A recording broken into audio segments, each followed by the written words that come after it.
दोस्तों स्वागत है आप सभी का हमारे इस वीडियो में। दोस्तों मैं गोविंद जायसवाल। दोस्तों आज हम यहाँ पर बात करने वाले हैं मानव जीवा के बारे में, अर्थात मानव जीव के बारे में। उसके बाद में यहाँ पर हम बात करेंगे आज ग्रसनी के बारे में, अर्थात ये जो घुमाव है इसके बारे में बात करेंगे।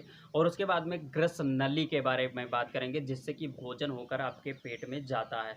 तो दोस्तों सबसे पहले हम यहाँ पर स्क्रीन पर आपको मानव जीवा का एक चित्र ड्रा कर दे रहे हैं और इसके माध्यम से हम सारी बातों को आसानी से समझते हैं। दोस्तों ये जो मानव जीवा है ये मांसल और चिपटा हुआ आकृति है, जो कि मुख गुहिका में अंदर की तरफ जुड़ा होता है, अर्थात आपके मुख में अंदर की तरफ वो जुड़ा होता है और बाहर की तरफ ये स्वतंत्र होता है, अर्थात आप अपने इच्छा अनुसार इसको हिला डुला घुमा सकते हैं। जैसे ये कुछ इस प्रकार से आप अपने जीव को इधर उधर कर सकते हैं।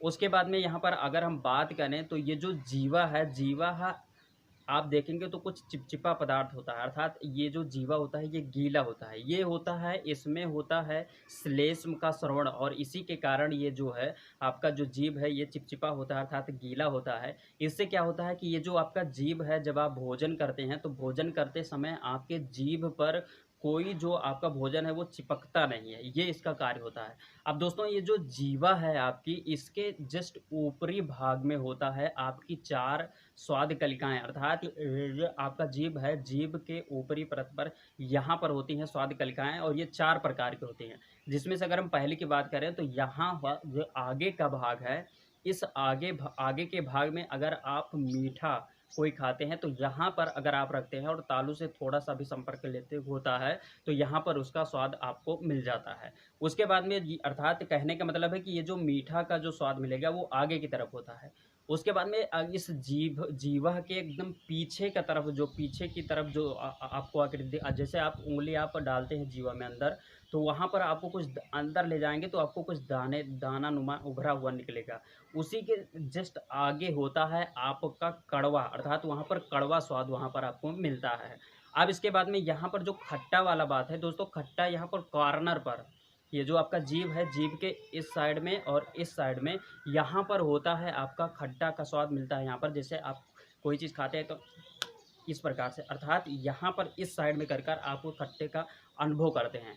उसके बाद में यहाँ पर जो बीच का भाग है, जैसे ये मीठा हो गया, अंदर की तरफ कड़वा हो गया, साइड में जो है वो खट्टा हो गया, और जो बीच का ये है ये आपका नमकीन, अर्थात आप नमकीन चीज़ कोई खाते हैं तो यहाँ पर इसका स्वाद आपको मिल जाता है। तो इस प्रकार से यहाँ पर 4 प्रकार की स्वाद कलिकाएँ पाई जाती हैं। अब दोस्तों यहाँ पर अगर हम बात करें तो इसी जीवा के अंदर अंतिम छोर पर एक यहाँ पर घटी ढापन है, जो कि आपको इस चित्र में दिख रहा होगा। घटी ढापन होता है, इसका मतलब क्या है कि जब आप भोजन करते हैं तो भोजन को जब अंदर ले जाते हैं तो यहाँ पर क्या है आपका 2 नली होता है। एक तो अंदर की तरफ चला जाता है जिससे कि भोजन गुजरता है, और एक श्वास नली भी होता है। तो दोस्तों यहाँ पर ये जो घटी ढापन यहाँ पर आपको आकृति में दिखाई दे रहा है, इससे क्या होता है कि जब आप भोजन करते हैं तो ये घटी ढापन इस श्वास मार्ग को रोक देता है, बंद कर लेता है, ढक लेता है। इससे क्या होता है कि जब आप भोजन को करते हैं तो यहाँ पर जो भोजन है वो आपके श्वास नली में नहीं जाती है, और कभी-कभी अचानक हँसते-वसते में जब आप कहीं थोड़ा-सा भोजन करते समय हँस देते हैं तो यहाँ पर थोड़ा इधर-उधर हो जाता है, डिसबैलेंस हो जाता है, कहते हैं छिचनी चढ़ गया। तो ये इसी कारण होता है, जो घटी ढापन का इधर-उधर होने से यहाँ पर छिचनी चढ़ जाता है। तो ये हुआ। और यहाँ पर अगर मैं आपको बताना चाहूँगा कि जो ये जीवा है, इसमें जो आपको जो बीच में गोल-गोल यहाँ पर आकृति दिख रही है, इसको हम बोलते हैं जीवा टांसिल। और उसके बाद में यहाँ पर जो आपको साइड में, इस साइड में और इस साइड में यहाँ पर इस जीभ में आपको देखने को मिल रही है गोल-गोल आकृति, इसको हम बोलते हैं तालु टांसिल। तो दोस्तों ये रहा जीवा। अब हम बात करते हैं लार ग्रंथियों के बारे में। दोस्तों आपका जीवा जो है, इसी के जस्ट पीछे है ग्रसनी, और ग्रसनी के ऊपर, अर्थात इस कान के ऊपर साइड में और इस कान के ऊपर साइड में 3 जोड़ी आपकी होती हैं लार ग्रंथियाँ, जिससे कि आपको जो भोजन करते हैं तो उसमें लार निकलता है, जो कि मिलता रहता है। तो वहाँ पर लार ग्रंथियाँ पाई जाती हैं, और इन लार ग्रंथियाँ क्या करती हैं कि भोजन को यहीं से पचाना और गलाना स्टार्ट कर देती हैं, अर्थात ये पाचन क्रिया में सबसे ज़्यादा उपयोगी होती हैं। ये हो गया। अब हम यहाँ पर बात करते हैं ग्रसनी के बारे में, अर्थात ये जो आपका मुख है, जीवा के पिछली भाग को ही हम ग्रसनी बोलते हैं।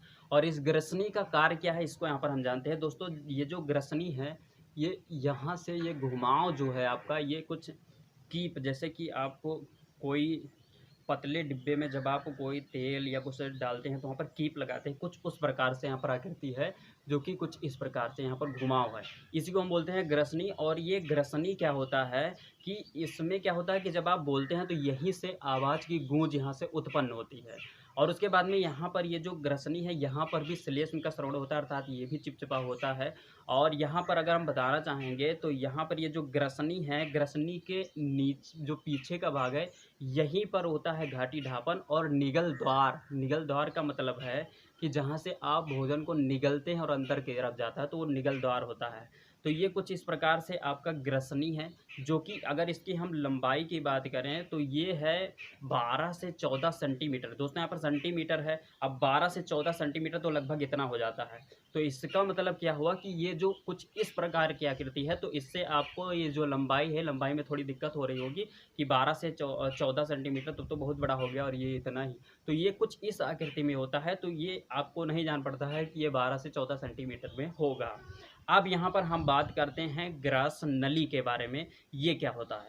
दोस्तों ये जो ग्रास नली है, ग्रास नली ये इस ग्रसनी के नीचे जुड़ा होता है और उसके बाद में यहाँ से आकर आमाशय से जुड़ा होता है। अर्थात ये ग्रास नली जो है, इसकी अगर हम लंबाई की बात करें तो ये 23 से 27 सेंटीमीटर का होता है। और उसके बाद में यहाँ पर ये जो ग्रसनली है, इससे ही आपका जो भोजन है वो अंदर आमाशय की ओर जाता है। अर्थात इससे आपका जैसे भोजन आप किए वो आप निगलते हैं, तो इसी नली की सहायता से यहाँ पर आपके आमाशय में ये भोजन पहुँचता है। तो दोस्तों यहाँ पर क्या होता है कि इस ग्रास नली में श्लेष्म का श्रवण होता है, और इससे क्या होता है कि जो आप भोजन करते हैं वो यहाँ पर चिपकता नहीं है, वो डायरेक्ट नीचे पहुँच जाता है आपके आमाशय में। तो दोस्तों यहाँ पर क्या होता है कि जब आप बहुत सूखा भोजन करते हैं तो यहाँ पर आपके इसमें वो चिपकने लगता है, तो वहाँ पर आप कहते हैं कि भोजन हटक गया, मुझे पानी दो। तो यहाँ पर ये प्रॉब्लम होता है, जब आप सूखा भोजन ज़्यादा से ज़्यादा करते हैं तो यहाँ पर श्लेष्म का जो श्रवण होता है, वो वहाँ पर जब श्रवण होता है तो वो इतनी ज़्यादा मात्रा में तो होता नहीं कि आप बहुत सूखा भोजन करें तब भी वो फिसल जाए। तो वहाँ पर ये प्रॉब्लम होता है, और जब आप पानी जैसे पीते हैं तो वहाँ पर ये जाकर थोड़ा ये आपका ये जो भोजन है वो नीचे की तरफ चला जाता है। तो दोस्तों कुछ इस प्रकार से ये ग्रास नली का काम है। यहाँ पर जो भोजन है इसी के सहायता से आपके आमाशय में पहुँचता है, और आमाशय में ये भोजन पचना स्टार्ट हो जाता है। तो दोस्तों अगली आने वाली वीडियो में आमाशय के बारे में भी पढ़ेंगे। तो दोस्तों उम्मीद करता हूँ ये वीडियो आप सभी को पसंद आई होगी। वीडियो अच्छी लगी तो प्लीज़ लाइक कीजिए, और दोस्तों यदि आप नए हैं हमारे चैनल पर तो चैनल को सब्सक्राइब कर प्रेस कर लीजिए बेल आइकन को, जिससे कि आपको नए वीडियो का अपडेट मिलता रहे। तो दोस्तों बस यहीं पर दीजिए इजाज़त। जय हिंद।